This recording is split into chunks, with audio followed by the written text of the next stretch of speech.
This APA-style video tutorial is provided by the University of South Dakota Writing Center. We'll set up an academic paper in APA style, step by step, using Microsoft Word 2016 on a Mac computer. For this tutorial, we'll be using an example paper provided by a Writing Center consultant. I've made some alterations to the paper for demonstrative purposes. Please note that if your instructor has preferences regarding APA style that differ from the directions provided in this video, follow your instructor's guidelines.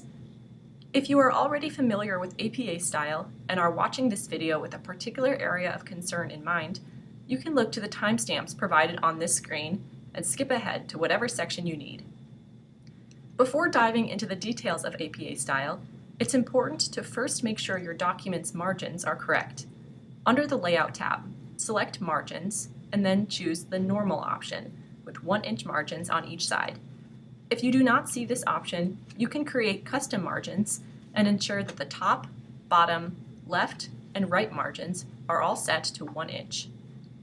The next step for formatting a paper in APA style is ensuring the entire document is set up to be in Times New Roman size 12 font. Find the Format option above your toolbar and select Font. Then select Times New Roman as the font and 12 for the size. If you would like to set this combination as your default setting, you can select Default and Yes. You will be changing your program's settings so that all new documents will automatically be ready in Times New Roman size 12 font. I like this feature since I write many papers in APA style, but this is optional. If you only want to change the font and size for this particular document, click OK instead of clicking Default. Next, select your entire document using the shortcut Ctrl-A. Find the Paragraph section under the Home tab and select the option for Line Spacing Options. Under Spacing, ensure your settings are set to 0 for before and after. For line spacing, select Double. Now that we've worked through the basic settings for our document, we'll format the title page. The content is located about 1/3 of the way down the page, so press Enter until you reach an appropriate distance from the top. I'm placing my content 5 lines down from the top of the page. Under the Home tab in the Paragraph section, choose Center Alignment. Now you can type your title on the first line, your name on the second line, and your institutional affiliation on the third line. Note that the title is in title case, meaning all important words and proper nouns are capitalized. Do not capitalize articles, conjunctions, and prepositions, unless those words are at the beginning of the title or follow a colon. In some cases, you might need to include an author note at the bottom of your title page. Type and center the words Author Note. The APA Style Handbook provides the following outline for author notes on pages 24 and 25. First paragraph, complete departmental affiliation. Second paragraph, changes of affiliation, if any. Third paragraph, acknowledgments, special circumstances. Fourth paragraph, person to contact, mailing address, email. Include whatever information is relevant for your paper. Each new paragraph in an author note starts with an indent. Students are usually not required to include an author note, so consult your instructor if you are unsure whether or not an author note is necessary. Before we move on from the title page, we'll set up a header. Under the Insert tab, select Page Number, and then select Page Number again. Select Top of Page for position and Right for alignment. We'll make additional adjustments in a moment. Next, double-click in the header so your cursor is in the header, and the Header and Footer tab appears in your toolbar. In the left side of your header, in all capital letters, type the title of your paper. If the title is too long, you can use an abbreviated title. Highlight the entire header and change the font to Times New Roman size 12 if the text does not already reflect these settings. Next, find the Header and Footer tab. Note that this option is only available if your cursor is located in the header. Select Different First Page and follow the same steps we just completed for the first page of your document. This time, type Running Head: with a capital R and a lowercase h to the left of your title. Now your title page will include a running head, but all subsequent pages will follow the standard settings we already established. After the title page is the abstract. Some instructors might not require an abstract, but for the purposes of this demonstration, we will include one. An abstract is a concise summary of your paper and should generally be between 150 and 250 words in length. To create a new page, go to the Insert tab and click Page Break. My document already includes a page break, so I'm going to undo this step. The label abstract should be centered and placed at the top of the new page. The content of the abstract should be contained within one paragraph without any indentation. The next page in your document begins with the title and introduction of your paper. The title should be centered at the top of the page and should follow title case capitalization. Do not label the introduction. However, you might label other sections in your paper. Sections like Method, Results, and Discussion are first-level headings. For these headings, center and bold the label. First-level headings should also be in title case capitalization.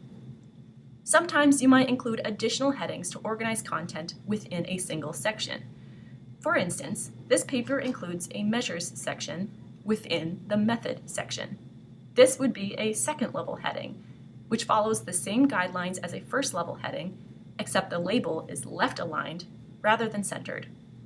Consult the APA Style Guide for directions on third, fourth, and fifth-level headings if necessary. When citing literature in APA style, include an in-text citation the first time you cite a source. Mention all authors' last names for the first citation, and include the date in parentheses directly after the authors' names. If the citation has more than 2 authors, you can type et al., meaning and others, after the first author's name for subsequent citations. For example, this paragraph mentions 3 authors for a single citation, then only mentions the first author's name plus et al. For the second citation. To create a parenthetical citation, which involves citing the author or authors without including them in the narrative of your essay, place the author names and date in parentheses at the end of the sentence, and place the period outside the closing parenthesis mark. Even when you are paraphrasing the author's ideas and using your own words, you should still cite the original source. If you use a quotation from a source, meaning you include their exact words, place quotation marks around the author's words and include a page number in a parenthetical citation. If no page number exists, a paragraph number or heading will suffice.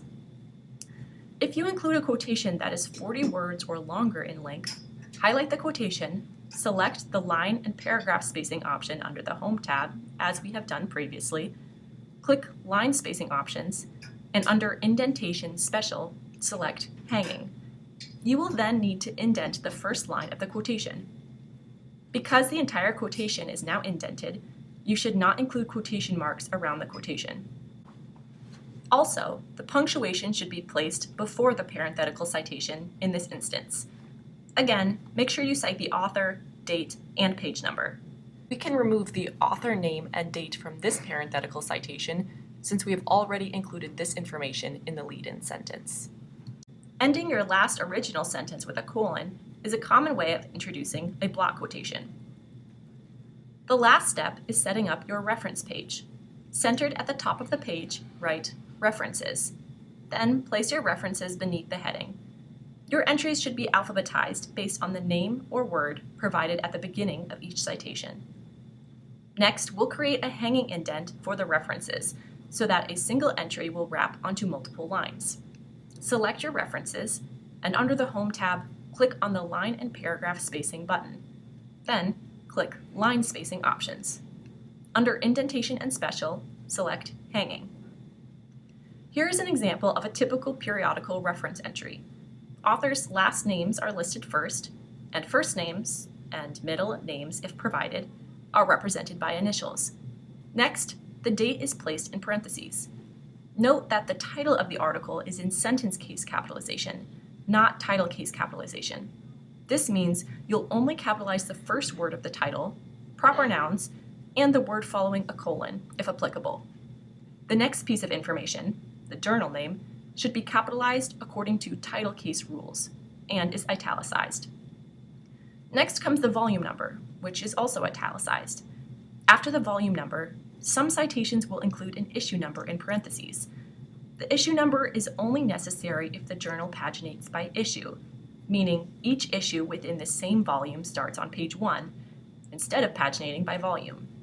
For instance, if issue 4 of a journal volume starts on page 1, then you know the journal is paginated by issue.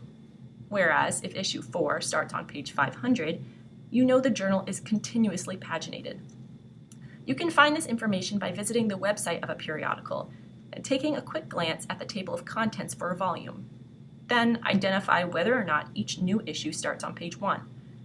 Periodicals are usually paginated by volume, so an issue number is usually not necessary. Again, if your instructor has alternative directions and requires an issue number, follow your instructor's guidelines. Next is the page range. Finally, your citation will include a DOI, or Digital Object Identifier. This is essentially the journal article's Social Security number. If a reader has access to that number, they can easily find the exact journal article online. For additional information about APA style, consult the Publication Manual of the American Psychological Association, 6th edition. The online APA style blog, which you can find at blog.apastyle.org, is another helpful and official resource.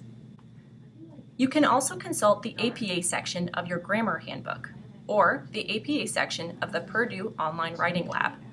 The ID Weeks library has useful handouts and information at libguides.usd.edu/APA. And, of course, you are welcome to schedule an appointment at the Writing Center to get one-on-one assistance from a writing consultant. We can help you with APA style, MLA style, Chicago style, and other styles as well. Additionally, the Writing Center can help you with other aspects of writing. All University of South Dakota students, faculty, and staff who are on campus can visit the Writing Center, located in the ID Weeks Library, room 133, on the west side of the Academic Commons. USD distance students can seek help in the online Writing Center, which is accessible through D2L. More information is available at the Writing Center website. Good luck with your papers.